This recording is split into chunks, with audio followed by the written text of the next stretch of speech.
Hey guys, in this video I'll show you how to fix Attack Shark X11 device sleep issue. So, to address this sleep issue, first you need to ensure that the mouse isn't just in light sleep, okay? You just wake it by moving, or it's in deep sleep where you wake it up by pressing a key. So this is the official product manual as well, by the way. And if it is in sleep mode, you need to go ahead and just move it a little bit. Make sure it's not in not in operation. So if you don't use it for at least 10 minutes, it will enter deep sleep. So there's these ways to wake it up, okay?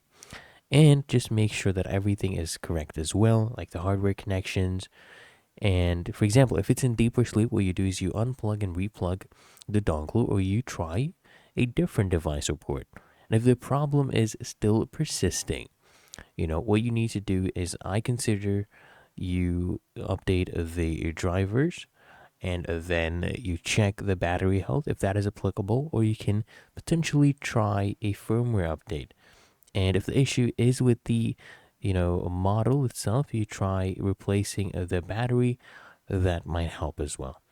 And if you found this video helpful, make sure you smash the like button and subscribe to the channel.